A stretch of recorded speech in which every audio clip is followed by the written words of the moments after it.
He starts by saying, what I received, I passed on to you.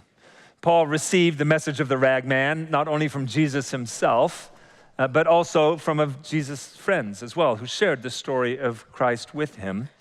I passed on to you. Paul was the one who told the people in Corinth about Christ, about the ragman. And I passed it on to you as of first importance. This is the most important thing I can tell you. If you're listening to me today, this is the most important thing you will ever hear, I promise you. What was this most important thing, Paul? 3 things.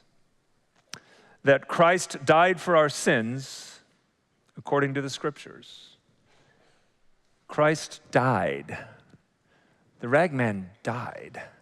But he died for a reason. He actually came to die for this reason, for our sins. Here's the whole story in a nutshell. God the Father created humankind. We rebelled against him, separating ourselves by our sin from him. He couldn't stand to be separated from us. He didn't want heaven without us. And so he hatched this amazing plan, and he sent his son, fully God, to become a man, fully man, a man-God, a God-man. And he lived a perfect life, going around and ministering to people who were grieving, healing people who were wounded, putting people that were broken back together, befriending people who were full of sin. And he lived this beautiful, perfect life. And then one day he voluntarily sacrificed himself on the cross, shedding his blood and dying. That the day he died, he took something with him. He took our sin. He died for the sins of the world, and they were placed on him that day. Paul says that this actually happened according to the Scriptures. What Scriptures would he have been referring to? Because at this point, the New Testament Scriptures that we know hadn't been written and circulated.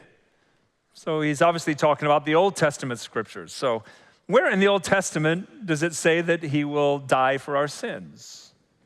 It's actually a number of places. I think the one he's probably thinking of is in Isaiah chapter 53.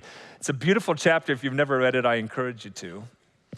In this chapter, Isaiah, writing 700 years before Jesus was even born, 700 years predicting very specific things about his life, he said this, "We all like sheep have gone astray. Each of us has turned to his own way.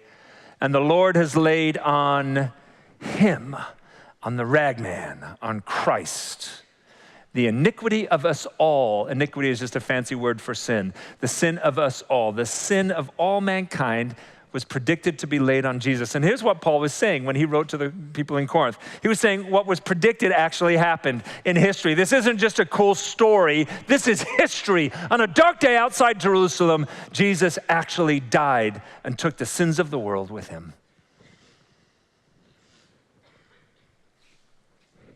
That Christ died for our sins according to the Scriptures, that he was buried. Jesus didn't just pass out on the cross. He wasn't swooning.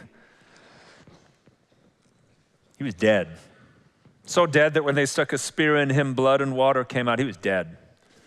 He was laid, his cold, dead body laid in a tomb. This too was predicted by Isaiah in Isaiah chapter 53. He said he was assigned a grave among the wicked, among humankind, with a rich man in his death. Which is exactly what happened. A guy named Joseph of Arimathea, a very wealthy man, offered his tomb, and Jesus was taken off the cross and laid in that tomb. Dead. But the last part, there's 3 parts, remember? That he died for our sins according to the Scriptures, and that he was buried, and that he was raised on the 3rd day according to the Scriptures. He came back to life. Here's why this is so important. Because if the ragman had stayed in the grave, then he wouldn't be able to trade rags anymore, would he? His rag trading days would be over. But the truth of the matter is that Jesus actually historically came back to life. And because he came back to life, Paul wants everyone to know he's still trading rags today.